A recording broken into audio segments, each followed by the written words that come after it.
Hello mga kabayan, kamusta? Hito si Mia, ang tagapagbasa ng inyong mga kwento.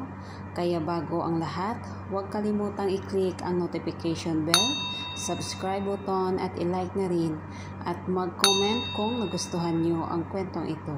Kaya halina't umpisahan na natin ang kwento. I sold my innocence to a demon. Chapter 51, His Golden Ring. Apple, anong oras na nang matapos kaming kumain ni Xavier ng tanghalian?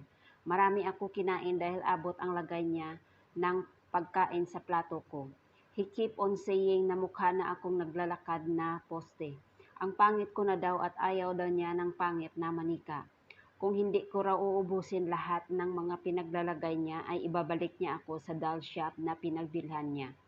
Ngayon ko nga lang din napansin na hindi na niya ako tatawagin na doll. Ano kayang problema? Galit pa rin kaya siya? Gusto ko sanang tanungin kung bakit siya nagagalit, kaya lang nakakatakot naman dahil baka maalala lang niya at bumalik na naman yung demonyong nagkukubli sa pagkatao niya. Mas nagugustuhin ko na nang mag-alaga ng isang lalaki na mayroong ugali ng minupusal na matanda kaysa naman mag-aalaga ng sutil na demonyo.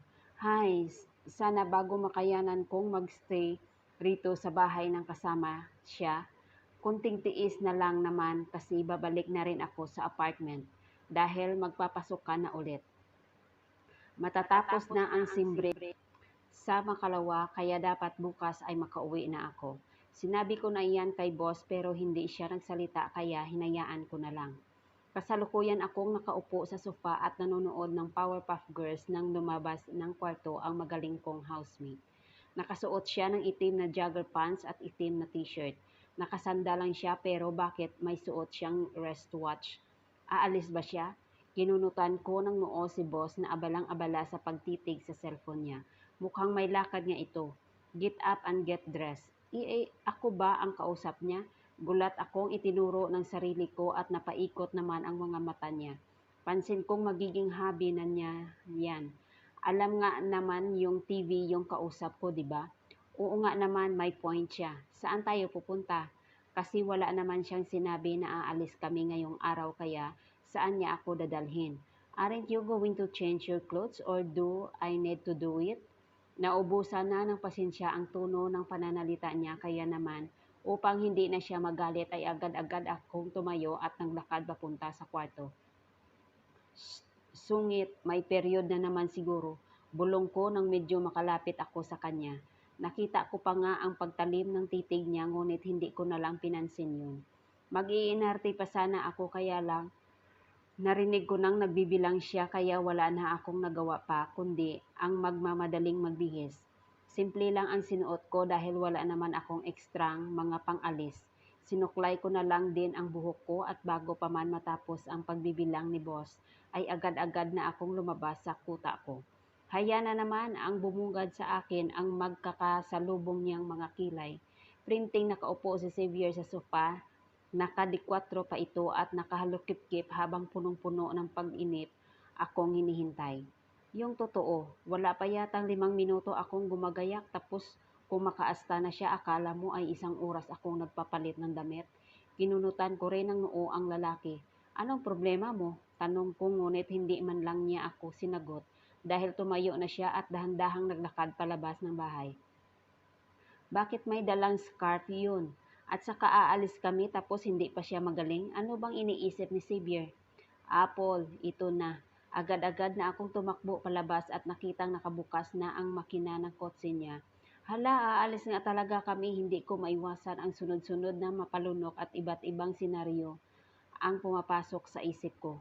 Andyan yung baka dadalhin ako ni Xavier sa katayan ng baboy para ibenta ko o baka naman ibigay niya ako sa mga business partners niya.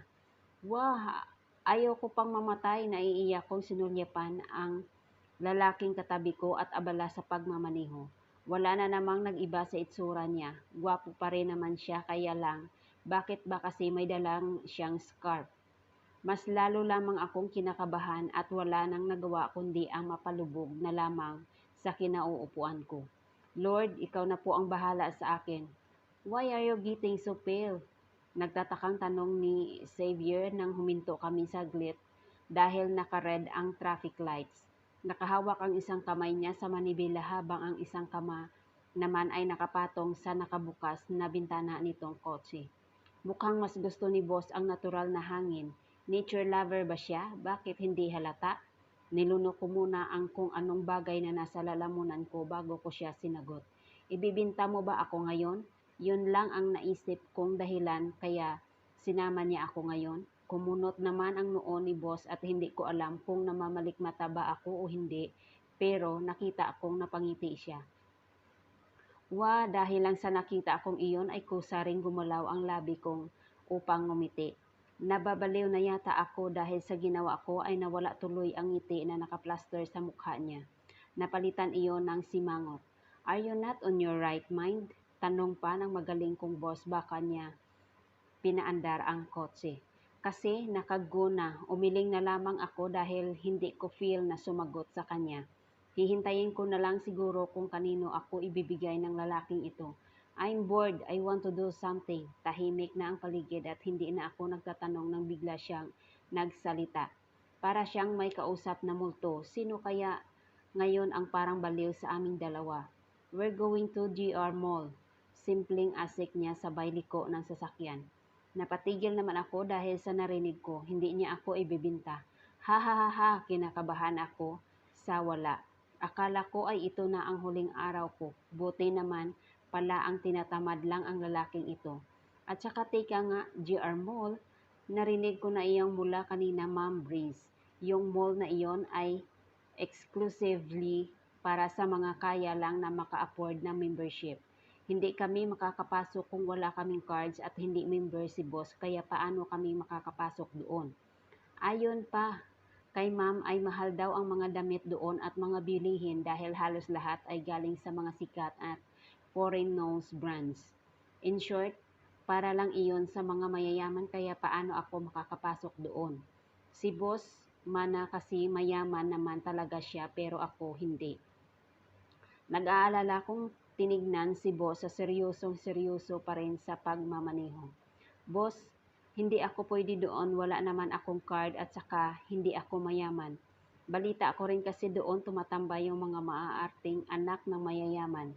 Baka mapaaway lang ako, pinangarap kong pumasok doon. Napaiwas ako ng napatingin at lihim na napasulyap sa suot kong damit na may design pang Hello Kitty. Tapos itong suot kong rubber shoes, konti lang ay magre-retire na. Don't worry, I'm a shareholder of that mall. Namilog ang mga mata ko sa sinabi ni boss. Shareholder siya? Ibig sabihin may part siya sa mall na yun? Oh God! Hindi lang niya afford na makapasok doon dahil isa siya sa may-ari ng mall. Hindi mo makapaniwalang tinitigan ang boss kong nakataas na ang dulo ng labi. Parang sinasabi niya na, why do you need to be shocked? I'm rich, I can buy whatever I want. Mukhang kailangan ko ng pagtaasan ang expectations ko pagdating kay boss. Close your mouth, there's a big bug flying. Pati bibig ko ay pinuna na niya. Hindi na lang ako gumanti kasi gulat pa rin ako hanggang ngayon. Habang nasa daan kami papunta sa mall ng mga sosyal ay nadaanan namin ni boss ang plaza. Plaza na may malaki palang palengke sa loob at mga rides na tulad ng mga perya. Nakikita ko nga na maraming tao dito kasi nag-cause yon ng traffic. May mga nagbibinta ng mga lobo, laruan at kung ano-ano. May nakita pa nga akong isang hilera ng mga nag-ukay-ukay, parang ang sarap bumaba para mamalengke. Kung may pera akong dala, may simbahan din dito kaya habang umaandar kami at papalayo sa plaza ay hinahabol ko pa rin ito ng tingin. Sa mga ganoong lugar, masarap mamili kasi hindi masakit sa bulsa ang mga presyo tapos marami pang pagpipilian. Hindi ko maiwasan ang mapangiti, dapat pala ay nagpapababa na ako kay boss doon. Kahit mag-window shopping lang ako ay sapat na. Matapos ang ilang minutong pagmamaneho ay nakarating din kami ng boss ko sa harap ng isang napakalaking at sosyal na mall. Sa harap nito ay nakalagay ang malalaki at kulay gintong letra na GR Golden Ring. Sosyal dahil may pa-high-tech wall sila. May nagpa-flash na kung ano-ano sa harapan ng malalaking mall. Pwede kayang magpa-picture dito? Sinulyapan ko si boss na kakababa lang sa sasakyan. Inabot niya sa isang staff ang susi ng kotse niya at yun na mismo ang magpapark sa kotse niya. Ano nga uli ang tawag doon? Nakalimutan ko pero may napapanood akong ganyan sa mga movies. Boss, ang ganda. Masaya akong sigaw kay boss na tulad ko ay nakatitig sa harap nitong mall. Napailing pa siya sabay lagay ng magkabila niyang kamay sa bewang. Bagay na bagay taga si boss sa mga ganitong lugar. The structure should to renovate same with the LCDs. Naiiling na komento ni boss na nauna nang naglakad papunta sa entrance ng mall. Tama nga ako na kailangan ng card dito kasi hini nga ng guard si boss ng card. Kinuha ni boss ang wallet niya at ipinakita sa dalawa ang kulay ginto niyang card. Napasingha pa yung dalawang guardian at halata ng mga mukha nila ang kaba at tinitigan sila ni boss. Bakit? Ano bang mayroon sa gold cards holder? Boss, welcome to Golden Rain. Bati ng gwardiya na tumingin sa card ni boss. Pilit niyang pinasasaya ang boses niya kahit halata naman na natatakot na siya. Hindi man lang sila pinansin ni Xavier dahil aroganteng naglakad papasok sa loob ng kasama. Hala, baka hindi ako papasukin ng mga gwardya. Dali-dali akong kumapit sa dulo ng shirt ni Xavier dahilan upang mapatigil siya at naiirita akong tinapunan ng tingin. Boss, gusto niyo bang itaboy namin itong pulubi? Wow, nahiya naman ako kay Kuyang Guard. Pinanlakihan ko ng mga mata si Kuya Guard. Nag-ayos naman ako para pagmamakalan ninyong pulubi. No, she's with me. Natatawang asik ng kasama ko. Talagang sayang-saya sa sinabi ni Kuyang Guard. Sinamaan ko lamang ng tingin ang gwardya. Talagang ako pa ang pinagkamalan niyang pulubi. Kulang pa ba ang pulbo para gawing maayos ang mukha ko? Hala, baka madusing ako. Nanatili akong nakahawak sa laylayan ng t-shirt ni Xavier at nang hindi pa rin ako pinapatahimik ng utak ko ay napatigil na ako sa paglalakad at hinila-hila ang laylayan ng t-shirt niya. What? Ngumuso ako sa sabay turo sa aking mukha. Madusing ba ako? Naikot ang mga mata niya bago napailing at nagpatuloy sa paglalakad. Hayan, nawala na yung pag-aalala ko kaya pwede ko nang ilibot ang tingin ko. Lord, ano itong mga nakikita ako? Sa sobrang ganda ng paligid, napapaligiran kami ng mga shops na kilalang kilala sa ibang bansa. Kulay ginto ang sahig at napakaraming salamin. Wow, para akong nasa ibang bansa. Chapter 52, A Demon's Whisper. Apple. Hindi pa rin talaga ako makapaniwala sa nakikita ko. Sobrang ganda at sosyal ng disenyo ng mall na ito. May mga malalaking chandelier at nakasabit sa itaas at dim lang ang ilaw.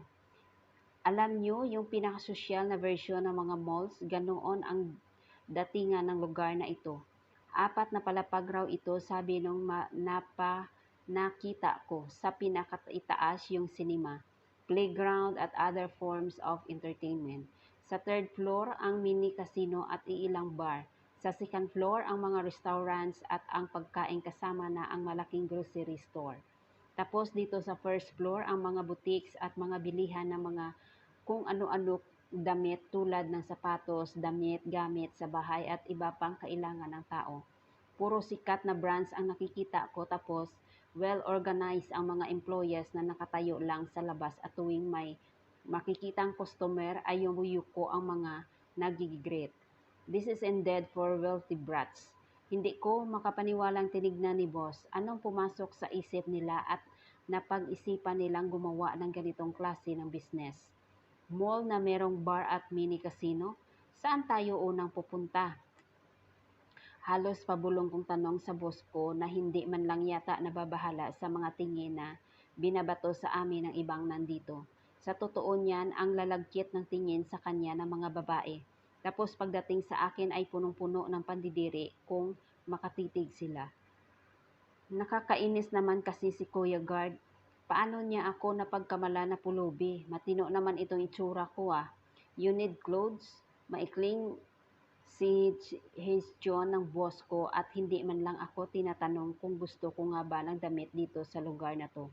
Pero hindi ko naman siya mapipigilan kasi siya ang boss ko. kaya hinayaan ko na lang. Marami kaming mga nadaanan na butik, ngunit nang matapat kami sa isang malaking butik na talaga namang kilalang kilala sa bunog mundo nang agad akong hinawakan ni boss at pinilit na papasukin dito. Good afternoon, ma'am and sir. Nakangiting bati ng sales lady kaya nginitian ko rin siya pero itong kasama ko, hindi man lang siya pinansin. Napahiya tuloy itong si ate. Sorry po, ako na ang nagsusorry para ginawa pang iisnab sa kanya ni boss. It's okay ma'am, buti naman at mababait ang staff dito. Nagtataka nga lang ako kasi bakit parang kukunti ang customers dito at saka puro dress at sandals ang nakadisplay. Give her something. Walang mudong utos ni boss bago umupo sa kulay pulang sofa. Bago umupo na nandito sa parang receiving area ng butik. Kahit binigyan na naman niya ako ng matalim na tingin kaya wala na kaming nagawa ni ate sales lady kundi ang tumango. Mahirap nang mapaggalitan sa harap ng maraming tao. Tara, may alam akong magugustuhan ng asawa mo. Nakangiting wika ng sales lady. Hindi ako nakareact agad kaso gulat pa rin ako sa sinabi niya. Asawa raw? Sinong asawa ko? Ang gaganda ng mga dress na nadaraanan namin ni ating sales lady. Pang-artista yata ang mga damit na ito kasi nang gaganda ng quality ng mga tela at yung mga design pang-international. May nagugustuhan pa nga ako pero sa tingin ko ay hindi babagay sa akin. Kinaladkad ako ng kinaladkad ng sales lady at nang tumigil kami sa paglalakad ay tinapunan ako ng tingin yung sinasabi niyang babagay sa akin. Ate, ano yan? Lord, dalhin daw ba ako sa harap ng mga bikini at lingeries? Anong gagawin ko sa mga iyan? Natatawang inilibot ni ate ang paningin niya. Para magustuhan ng asawa mo, ma'am. No, no, no. Akala ba niya asawa ko si Xavier? Tinaas ko rin ang finger ko sa kanya. Ate, hindi ko pa asawa yun. Wala pa akong asawa.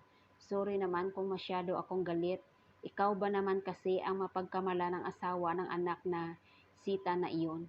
Unti-unting nawala ng ngiti sa mukha ni ating sales lady ngunit binunggo-bunggo niya lang ang balikat ko habang nagtataas baba ang mga kilay niya. Doon din naman papunta iyon kaya habang naghahanap ako ng babagay sa iyong damit, ay tumingin-tingin ka dito baka may magustuhan ka. Hindi, ayoko pang magstay rito. Ate, sa wala na nagmamadali nang lumakad si ate papunta sa mga damit na nadaanan namin. Napabuntong hininga na lamang ako bago nahinuhang napatingin sa mga lingeries na nakadisplay. Ang ninipis ng mga tela tapos kunti lang ay halatang mai-expose na ang tinatago ng kung sino mang magsusuot nito. Bakit kailangan pang magsuot ng ganyan? Hindi ba pwedeng maghubad na lang sila? Isa-isa kong sinuri ang mga nakadisplay at saka ko ito mga pinipintasan. May kulay asol, pula, itim pero parang pare-pareho lang sila ng kulay kulang sa tela. Tapos yung presyo, nakakapanindig balahibo. Sayang lang ang pera ng bibili nito. Lumapit na lang sila sa akin ay bibigyan ko sila ng sinulid para isuot. Hays, oo nga at nakakaganda ang mga ganitong damit. Bagay na bagay ito sa mga babaeng mukhang modelo. Kaya siguro ay hindi ko ma-appreciate ito dahil hindi bagay sa akin. Muli akong napabuntong hininga at pupunta na sana sa ibang damit nang maagaw ang isang lingerie ang pansin ko. Kulay puti iyon, manipis lang din ang tela ngunit ang ganda ng disenyo. Hindi masyadong revealing kasi mahaba ang tela sa likod tapos hindi siya pure white dahil nakikita akong tila may kumikintab sa bandang dibdib. Pinaniningkitan ko ito ng tingin at nang hindi ko pa nasiyahan ay pinasadahan ko na ito ng haplos. Kaya pala kumikintab. Meron palang maliliit na bato ito. Napaka-simple pero ang ganda, bagay na bagay kina Ma'am Breeze kasi magaganda sila at matatangkad. Malungkot naman akong napasulyap sa paa ko. Kinulang ako sa height kaya pagkatabi ko si Xavier ay nagmumukha akong bata. Ngayon lang may nag-akalang mag-asawa kami kahit na hindi naman talaga. Napabuntong hininga na lang ako at kahit ayoko pang iwanan ang kulay puting lingerie ay tumalikod na ako at hinanap si ating sales lady. Wala kang napili? Nakanguso niyang bungad habang hawak-hawak ang tatlong damit. Hindi ako namimili doon, hindi ko naman kailangan iyon. Ito, isukat mo. Inabot niya sa akin ang isang kulay light pink na dress. Cute ang design nito. Kahit na medyo revealing, tinanggap ko ang damit at sinukat ito paglabas ko ng fitting room ay akong pinaharap ni ating sales lady sa isang salamin. Okay naman sa akin kasi hanggang itaas ng tuhod ko siya. Miss, umikot ka daw sabi ng kasama mo. Utos ni ating sales lady, utos ng kasama ko. Wala naman si Xavier dito. Mukhang nabasa ni ate kung anong iniisip ko kasi nginitian niya ako. Kamera yung salamin na yan. Nakikita kanya sa monitor na nasa receiving area tapos may mic doon kung saan pwede niyang gamitin para kausapin ako. Matapos ipaliwanag sa akin ni ate, iyon ay itinuro niya ang earpiece sa nasuot niya. So kanina pa ako nakikita ni Xavier dahil nga wala akong ganang makipag-away kay boss ay sinunod ko na lang ang gusto nito. Umikot ako. Ma'am, bibilhin daw ni boss iyan. Tinanguan ko si ate at huhubarin ko na sana ang dress nang may iabot na naman sa akin si ate kulay itim na dress naman ito. Hays, ilan ba dapat ang isusukat ko? Ilang itim na dress ay maikli at see-through ng tuhod. Nailang ako magsuot ng ganito pero haya na nga. Sinuot ko ang dress at muntik nang hindi makilala ang sarili ko. Bigla yatang tumapang ang itsura ko sa damit na ito. Lumabas ako ng fitting room at agad akong pinatapat sa salamin. Wala pa man lang isang segundo ay napangiwi na si ate sabay iling. Ayaw ni boss niyan, nagmumukha ka raw mangkukulam. Ayaw niya iyon, bagay na kami. Siya mukhang kampo ng kadiliman, tapos ako mukhang mangkukulam. Napaikot na lamang ang mga mata ko bago muling nagpalit at sinukat kung ano mang damit ang ibibigay sa akin ni ating sales lady. Sa 10 damit na naisukat ko ay 5 ang gustong bilhin ni Xavier. Yung 5 na iyon ay mukhang mga damit ng manika. Yung mga damit ba ang nagragdal? Ma'am, ito pa po, masayang inabot sa akin ni ating sales lady ang kulay blue na bubble dress. Ang cute nito dahil may ribbon sa likod. Kukunin ko na sana siya ang damit nang biglang may kumuha sa kamay ng sales lady. Sabay-sabay kaming tinignan ni ate kung sino iyon at nagulat ako nang makita kong ito ang babaeng anak ng isang senador, yung prinsesa ng pamilya Gonzales na nandito siya. Sobrang ganda niya, mahaba at blonde ang straight nitong buhok na umabot hanggang sa baywang. Malaki ang dibdib ni ate at matangkad ito. Para siyang Barbie doll sa ganda kaya lang masyado yatang maraming make-up na nakalagay sa mukha niya. Nagmumukha tuloy siyang clown. I want this, maaarting litanya ng babae bago ako tiningnan mula ulo hanggang paa. May mga kasama siyang kaibigan at magaganda silang lahat. Halatang anak mayaman at laki sa layaw. Nginitian ko si Miss Gonzales at nang matapos niyang suriin ang buong pagkatao ko, akala ko ay magiging friends kami ngunit nang marinig ko ang sinabi niya ay na-turn off na lang ako. Hindi bagay sa iyo ang mga ganitong klase ng damit, mas bagay sa iyo ang basahan. Nakangising litanya ni Miss Gonzales. Kahit nakayuko ako ay ramdam na ramdam ko ang mga titig niyang punong-puno ng pandidiri. Bakit ba kasi nandito yan? Dagdag naman nung isang kaibigan niya. Ma'am, we can settle this without humiliation. Please respect. Settle? Oh, come on. Pumunta kami dito sa mall na ito dahil akala namin for rich people ito. Pero bakit may clown low class na nandito? Mas lalo lang akong nanliit. Sinubukan pa akong ipagtanggol ni ating sales lady pero ayokong madamay siya kaya hinawakan ko na lamang siya sa braso at simpleng tinanguan. Okay lang, sanay naman na akong maliit ng ibang tao. Oo, okay na ito, marami na itong napi. Hindi ko na naituloy pa ang sasabihin nang biglang dakmain ni Miss Gonzales yung mga damit na napili ni Xavier. Akin na yan, sigaw ko kasi yung mga damit na pinagkakalat niya sa sahig.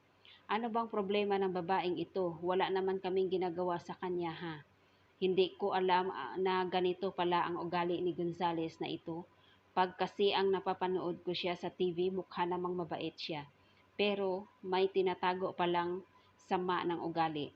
Napailing na lamang ako nang umalingaw-ngaw sa bawat sulok nitong fitting room ang tawa ni Gonzales. Wala namang mangyayaring maganda kung lalabanan ko siya. Aalis na lang ako pagkatapos kong pulutin itong mga damit. Luluhod na sana ako upang pulutin ang mga damit na pinili ko ni boss nang may biglang humawak sa braso ko. Do you wanna die?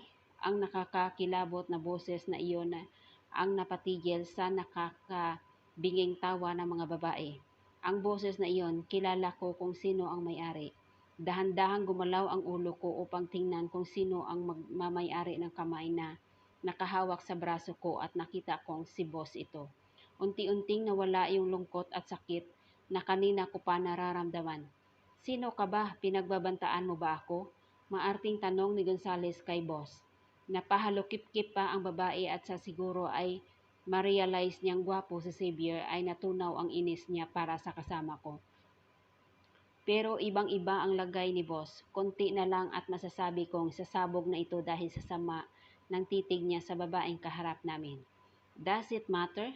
Masungit na tanong ni boss. Nagulat pa nga ito nang bigla niyang akong hitakin palapit sa kanya na sobrang lakas ng hatak niya ay bumunggo pa ako sa matipuno nitong dibdib. Ouch! Aware naman sana siyang hindi malambot yung dibdib niya. Balak ko pa sanang hampasin yung sugat niya para makaganti pero nagdalawang isip ako. Hindi yata maganda kung iinisin ko si boss kasi nakalabas yung demonyong version niya ngayon. Ano bang sinasabi mo, mister? Nababaliw ka na ba? Ayaw maniwala ni Gonzales sa banta ni boss dahil imbis na manginig ito sa takot ay tumawa pa ito ng malakas kasabay ng mga amiga niya. Dahil sa takot ng mga malditang spoiled brat ay wala akong ibang nagawa kundi ang magtago na lamang sa malapad na likod ni boss. Wala kaming narinig na kahit anong salita kay boss. Akala namin ay hindi na niya lalabanan pa ang babae. Pero nagulat na lang ako nang umabante ng isang hakbang si boss. Kumunot ang noo ng babae at bago pa man ito muling makipagsalita ay dumukwang na ang boss ko upang may ibulong sa tenga ni Gonzales. Ano bang sinasabi ni Xavier? Bakit may binubulong siya sa babae? Nagkatinginan kaming dalawa ng ating sales lady at nakita kong maski siya ay hindi marinig kung ano ang binubulong ni boss sa babae. Basta ay nagulat na lang ako nang biglang lumuhod si Miss Gonzales habang umiiyak. No, no, please don't do that. I'm sorry. Pagmamakaawa ng babaeng kanina ay kinakawawa ako. Ano bang nangyayari sa kanya? Naguguluhan na talaga ako sa nangyayari. Sunod-sunod na napailing si Miss Gonzales.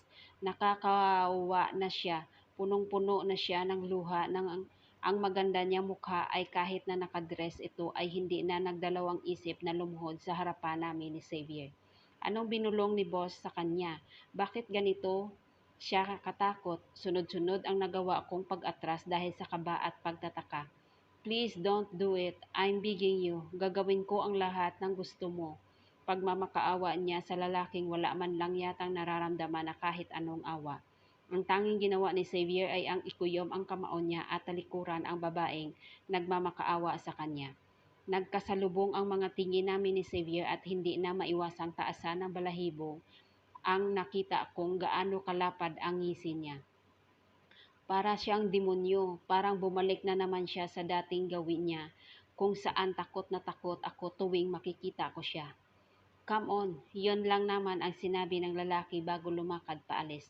You're a demon, sigaw ni Gonzales na ikinatitigil ni Xavier sa paglalakad. Bahagya niyang nilingon ang babae pabalik. Bago sinagot ang sinabi nito, Yes, I am. Magpapatuloy ang chapter 53.